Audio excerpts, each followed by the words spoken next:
Imagine carrying a silent wound all your life, a wound so deep that it shapes how you love, how you trust, and how you see yourself in the world. Now imagine that this wound didn't begin with you. It began long before you had the words to describe it, perhaps even before you were born. This is the mother wound. This isn't about blaming your mother. It's about breaking a generational cycle. It's about reclaiming your freedom and your identity from unconscious patterns that were never truly yours to carry. And by the end of this video, we'll uncover the most powerful key to this healing process, one that Carl Jung believed was the ultimate path to wholeness and individuation. This journey may touch something raw in you. It may open doors you've kept locked for years. But stay with me, because if you do, you may discover a truth so profound that it can change how you see your past, your pain, and your purpose. What is the mother wound? It is the psychic and emotional imprint left by unmet maternal needs that often stem from your mother's own unhealed trauma. Carl Jung referred to this as the influence of the personal unconscious, intertwined with the collective unconscious. In other words, we inherit not just eye color or bone structure, but also emotional blueprints, often without even realizing it. The mother wound often manifests as chronic self-doubt, shame, people-pleasing, fear of rejection, or the deep sense of not being enough. You may feel caught in invisible obligations, seeking approval or love in relationships that only reinforce the original injury. And even if your mother did her best, the wound can still exist, not because of malice, but because of unconsciousness. Carl Jung taught that healing comes not through avoidance, but through integration. One does not become enlightened by imagining figures of light, he wrote, but by making the darkness conscious. The mother wound is part of that darkness, and until it is faced, it will continue to rule silently from the shadows. Let me ask you something. Have you ever looked in the mirror and wondered, whose life am I living? Have you ever found yourself reacting, not responding, to emotional situations as if someone else had taken the wheel? Have you ever felt like you're replaying a script that was handed to you long ago? If so, you are not broken. You are waking up, and that awakening is the first step. Jung believed in the archetype of the mother, not just your personal mother, but the larger psychological force she represents. The mother can be nurturing, wise, and protective, but she can also be engulfing, controlling, or absent. When the archetype becomes distorted within our psyche, it can hijack our ability to nurture ourselves. So the first step to healing is recognizing the difference between the actual mother and the internalized image of the mother you carry. This image is shaped not only by your real experiences, but also by culture, religion, and ancestral memory, and it lives deep within your unconscious mind. How do we begin to heal it?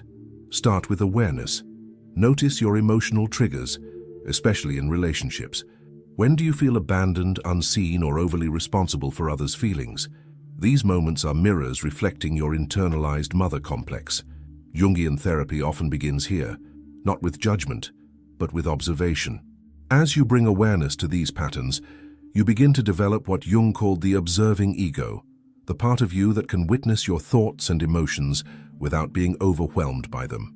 This is essential because you cannot heal what you cannot see. Ask yourself, what messages did I receive from my mother about love, worthiness, or identity? Were those messages empowering or limiting?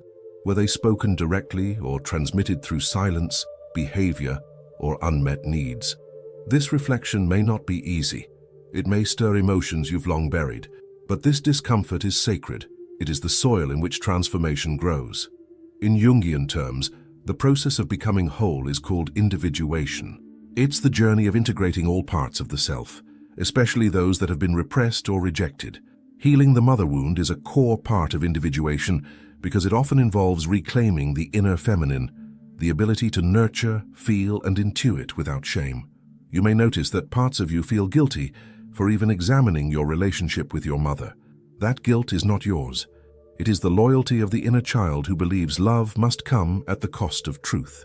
But true love, true healing, honors the complexity. It allows room for pain and compassion to coexist. Imagine this: a little child, holding their own broken heart, learns for the first time that they are allowed to grieve, not just the mother they had, but the mother they needed. This grief is not weakness, it is strength, it is clarity, it is the beginning of freedom. When we ignore the mother wound, we pass it on. Not because we are bad people, but because trauma that is not transformed is transmitted. As author Dr. Gabor Mate says, the child is not traumatized by the abuse itself, but by the absence of an empathetic witness. Let us now become that witness for ourselves. And as we walk deeper into this exploration, you'll discover practical steps, not only for emotional healing, but for reclaiming your own inner authority, your ability to self-soothe, to set boundaries, and to love from wholeness rather than longing. The next phase of this journey takes us even further, into the unconscious contracts we've signed with our mothers and how to consciously release them. There are hidden agreements most of us never realize we've made, to not surpass our mothers, to carry their pain, to earn their love through sacrifice. These contracts live deep within us, guiding our decisions and sabotaging our joy. But as Jung reminds us, until you make the unconscious conscious, it will direct your life and you will call it fate. Are you ready to rewrite that fate? Because what we uncover next may change the way you see your entire life story. It is a truth that many never dare to explore, but those who do, those brave enough to step into the unknown, often emerge more powerful, more whole and more free than they ever imagined. Are you willing to go there?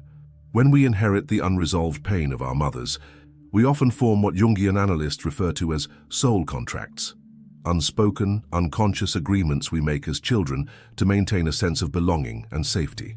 These are not literal contracts, but deeply internalized patterns of loyalty. We become the peacekeepers, the caretakers, the overachievers, or even the scapegoats, all in an attempt to secure love that feels conditional or absent. One of the most common unconscious vows is this: I will not be more successful, happier, or freer than my mother. You might not even realize you've made this vow, but look closely. Do you shrink your light to avoid making her feel inadequate? Do you sabotage your progress just when things begin to improve? Do you feel a strange guilt when you experience joy? That guilt may be the echo of a promise you made long ago, a promise it's time to release. Carl Jung believed the psyche seeks balance. When there is too much repression, the unconscious finds a way to speak, through anxiety, depression, addiction, or compulsive behavior. These are not flaws. They are signals. They are your soul's way of saying, pay attention. Something inside you needs to be acknowledged. This is why healing the mother wound is not just emotional, it is spiritual. It requires that we reconnect with the self, the center of our psychological universe, the part that Jung believed holds the potential for wholeness. And to reach that self, we must go through the shadow, the parts we've disowned, the pain we've buried, the truths we were too young to face. So how do we begin to dissolve these unconscious contracts? Start with compassionate inquiry. Ask yourself, when did I first feel responsible for my mother's emotions? Did I ever feel like I had to earn her love by being perfect, quiet, or useful? Do I feel guilty for wanting a different life than she had? These questions may stir powerful emotions. Let them. Emotions are not the enemy. They are messengers. And each tear, each sigh, each tightness in your chest is a doorway back to your truth. Healing is not about blaming your mother. It is about liberating yourself from the roles you adopted for survival. As Jung emphasized, everything that irritates us about others can lead us to an understanding of ourselves. What irritates you, saddens you, or even idealizes your mother holds a mirror to your inner landscape. It is through this mirror that we begin to reclaim our autonomy. Autonomy means more than independence. It means choosing who you are beyond the projections of your family system, and it begins when you say, I am no longer available to carry what was never mine. You might wonder, how do I let go of something so deeply embedded? Through ritual, through self-expression, and through rewriting the story. One powerful exercise used in Jungian-informed therapy is the letter of release. In it, you write directly to your mother, not to send, but to speak the unspoken. You write the words your inner child never got to say, the grief, the rage, the longing, the confusion. You give that younger self a voice, and then, when you're ready, you end with this truth. I release myself from any contract that binds me to your pain. I honor your journey, and I now claim my own.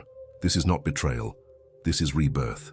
Another layer of healing involves reclaiming the inner feminine, especially if the mother wound has caused you to distrust your own intuition, vulnerability, or emotions.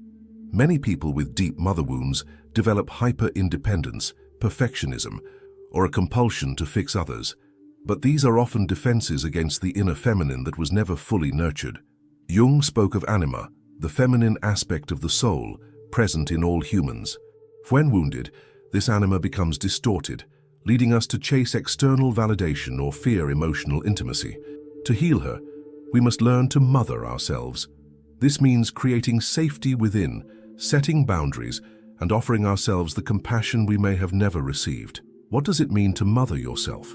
It means listening when your body says rest. It means protecting your energy when someone crosses a boundary.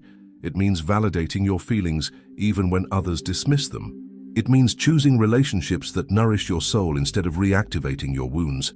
It is in these choices, subtle, daily, sacred, that freedom begins.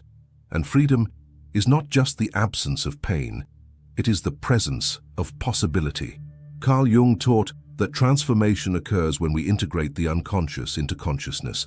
So every time you name a pattern, speak your truth, or reclaim a lost part of yourself, you are participating in that transformation. You are becoming more whole. Let me ask you again, whose voice lives in your mind when you criticize yourself? Whose fears are you carrying when you hesitate to step forward? Whose dreams are you living when you silence your own? These are not easy questions, but they are essential, because here is a truth that can be hard to accept. You may have to grieve the relationship you never had in order to create the one you've always needed, with yourself. That grief is not a sign of failure, it is the threshold of maturity. As author Clarissa Pinkola Estes says, it is not the lack of love that kills a soul, but the lack of understanding. In seeking to understand your wound, you reclaim your soul. And when you do, something miraculous happens. The mother wound no longer becomes a prison. It becomes a portal into your deepest self, your untapped gifts, and your capacity to become the mother you needed, not only for yourself, but for the world around you. Because here's the secret Jung knew well. Our personal healing is never just personal. When you heal, you change the energy you bring into every room. You become less reactive, more grounded, more compassionate, not just for others, but for the generations to come. So now that you've begun to uncover these unconscious patterns and release their grip, what comes next? The next part of our journey is perhaps the most powerful. We will explore how to embody a new identity, one rooted not in old wounds but in conscious choice. We'll examine how to anchor your healing into your relationships, your creativity, and your spiritual life. Because healing is not a destination, it is a practice, a daily return to truth. And the final piece of this puzzle, the revelation that Jung believed was the most essential of all, is still to come. Are you ready to embody the freedom you've always been worthy of? Imagine waking up one morning and realizing you're no longer living in reaction to the past, that your decisions, your voice, your boundaries, your joy, they are no longer filtered through old pain. They are yours fully, authentically, powerfully. This is the embodiment of healing. And it begins when you decide that your identity will no longer be shaped by your wound, but by your wisdom. Carl Jung often emphasized that true transformation is not intellectual, it is experiential. You cannot simply think your way out of generational pain, you must live your way into freedom, and that requires embodiment. But what does it mean to embody your healing? It means integrating everything you've learned about your patterns, your past, your pain, into your daily choices. It means no longer waiting for external permission to feel whole. It means showing up differently, even when your old self wants to return to what's familiar. This is not always easy. In fact, it can feel deeply uncomfortable, because the nervous system is wired for survival, not joy. If chaos and self-sacrifice were your early environments, then peace may initially feel foreign, even unsafe, but that's okay. Healing is not about being fearless. It's about moving forward, even when fear whispers in your ear. One of the first ways we begin to embody healing is by changing the way we relate to relationships. People with deep mother wounds often attract relationships that mirror their early dynamics, emotionally unavailable partners, codependent friendships, or enmeshed family roles. This isn't a punishment. It's the psyche's attempt to resolve unfinished business. Jung described this as repetition compulsion, a concept shared by psychoanalyst Sigmund Freud. It's the idea that we unconsciously recreate familiar pain, not because we enjoy suffering, but because we long for mastery and closure. The tragedy is, we often seek healing from those least capable of giving it. So ask yourself, who are you trying to rescue, to fix, to love into wholeness? And in doing so, who are you abandoning within yourself? Healing means recognizing that your job is not to heal your mother through your choices. Your job is to heal yourself so you can stop bleeding into every room you enter. Start by choosing relationships that reflect your worth, not your wounds. Set boundaries, not as walls, but as sacred lines that protect your energy. Practice saying no without explanation, yes without guilt, rest without apology. These are revolutionary acts for someone who was trained to put others first. Another key part of embodiment is creativity. Jung believed that the soul speaks through symbols, dreams, and art. When we engage with our creativity, we bypass the logical mind and speak directly to the unconscious.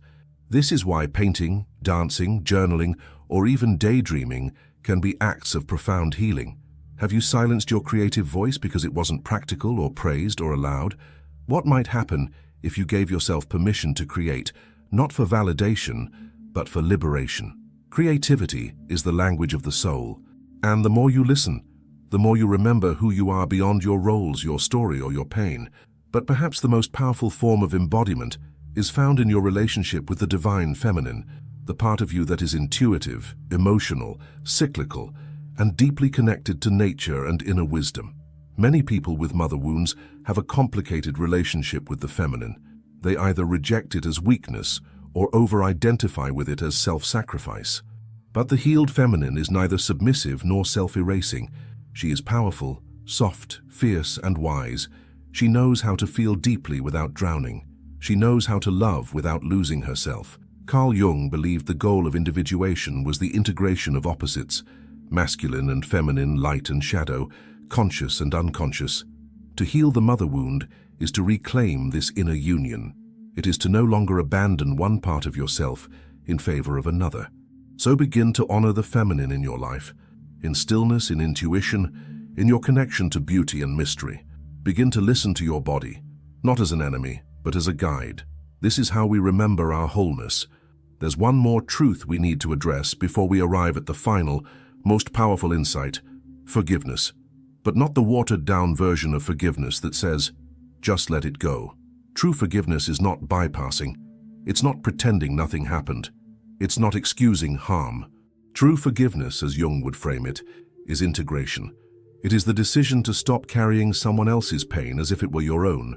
It is the moment you say, I see clearly now. I understand how you were wounded, and I understand how that pain passed to me, but I choose not to pass it forward. I choose to be the interruption. Forgiveness is the release of emotional debt, not for the other person's sake, but for yours. It is the choice to let the past inform you, but not define you. It is the bridge between grief and grace. You do not need to reconcile to forgive. You do not need a conversation. You need a truth, that your soul is worthy of peace. And when you forgive, you reclaim the energy once tied up in resentment and redirect it toward your evolution.